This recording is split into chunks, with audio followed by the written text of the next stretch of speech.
वो कहते हैं ना साथियों की इंसान के जीवन में जो कुछ भी होता है अगर वो उसे सकारात्मक ले तो वो अपने जीवन में कई बदलाव ला सकता है।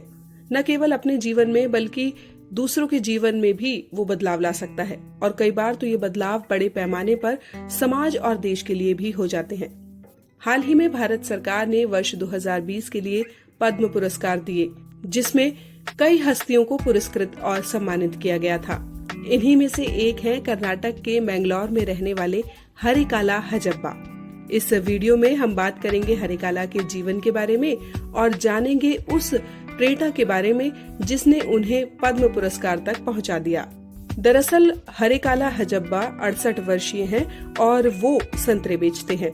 एक दिन में लगभग 150 से 200 रुपए की ही कमाई उनकी हो पाती है, लेकिन उनकी इस छोटी सी कमाई और समाज के प्रति समर्पण भाव के चलते भारत सरकार ने उन्हें देश के चौथे सबसे बड़े नागरिक सम्मान यानी पद्मश्री से सम्मानित किया है। कहते हैं एक बार हरिकाला रोज की तरह संतरे बेच रहे थे, तभी एक विदेशी सैलानी उनके पास आया और संतरे के भाव पूछने लगा, लेकिन शिक्षा के अभाव के कारण हरिकाला उस पर्यटक की बात समझ नहीं पाए और न ही अपनी बात उसे समझा सके। इस घटना ने हरिकाला को इस कदर खुद की नजर में शर्मिंदा कर दिया कि उन्होंने अपने जीवन का सबसे बड़ा फैसला कर लिया और खाली कसम कि वो अपने गांव में एक स्कूल खोलेंगे ताकि उनके गांव की आने वाली पीढ़ी को इस तरह की शर्मिंदगी का सामना ना करना पड़े। बस फिर क्या था, हरिकाला ने अपनी हर दिन की कमाई को गांव के स्कूल को बनाने में लगा दिया और वर्ष 2000 में उन्होंने कारनामा कर भी दिखाया।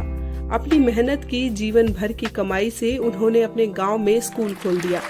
हरिकाला का ये समाज और शिक्षा के प्रति समर्पण भारत सरकार ने पहचाना और उन्हें देश के चौथे सबसे बड़े नागरिक सम्मान पद्मश्री से सम्मानित किया। कहा जाता है कि हजब्बा का लोअर प्राइमरी स्कूल शुरुआत में एक मस्जिद से चलता था, जिसे लोग हजब्बा अवरा शाले के नाम से जानते थे, जिसके कुछ समय बाद जिला प्रशासन ने हजब्बा को 40 सेंट जमीन दी, जिसमें क्लासरूम का निर्माण करवाया गया।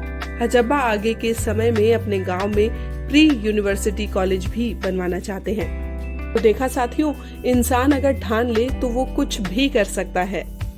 जनवरी 2020 में ही हरिकाला हजब्बा को पद्मश्री पुरस्कार देने की घोषणा सरकार कर चुकी थी, लेकिन वैश्विक महामारी कोविड के चलते समारोह का आयोजन नहीं किया गया। लेकिन जैसा कि हमने आपको बताया साथियों कि भारत सरकार ने अब वर्ष 2020 के पद्म पुरस्कार दे दिए हैं। बात करें अगर पद्म पुरस्कार की, तो पद्म पुरस्कार सर्वोच्च नागरिक पुरस्कारों में से एक है, जो हर वर्ष गणतंत्र दिवस की पूर्व संध्या पर घोषित किए जाते हैं। परंपरा के अनुसार 2020 में भी गणतंत्र दिवस पर इन पुरस्कारों की घोषणा की गई थी, जिसमें विभिन्न विषयों और क्षेत्रों में जैसे कला, सामाजिक कार्य, सार्वजनिक मामले, व्यापार और उद्योग, इंजीनियरिंग और विज्ञान, चिकित्सा, खेल, साहित्य और शिक्षा, सिविल सेवा आदि सेवाओं को मान्यता देने के लिए 141 पद्म पुरस्कार दिए गए और ये पुरस्कार 3 श्रेणियों में प्रदान किए गए हैं। पद्म विभूषण असाधारण और विशिष्ट सेवा के लिए सम्मानित किया जाता है। पद्म भूषण उच्च क्रम की विशिष्ट सेवा के लिए सम्मानित किया जाता है और तीसरा पद्मश्री किसी अन्य क्षेत्र में विशिष्ट सेवा के लिए सम्मानित किया जाता है। ये पुरस्कार भारत के राष्ट्रपति द्वारा औपचारिक रूप से प्रत्येक वर्ष मार्च या अप्रैल माह के आसपास राष्ट्रपति भवन में आयोजित समारोह में प्रस्तुत किए जाते हैं, लेकिन कोरोना महामारी के चलते इनका आयोजन वर्ष 2020 में नहीं किया जा सका। तो साथियों, ये तो थी जानकारी हरिकाला हजब्बा के बारे में, जिन्हें देश के चौथे सबसे बड़े नागरिक सम्मान से यानी पद्मश्री से सम्मानित किया गया। ऐसी ही और ढेर सारी जानकारियों के लिए जुड़े रहिए चैनल स्पाइसेस ऑफ लाइफ के साथ। Thanks for watching.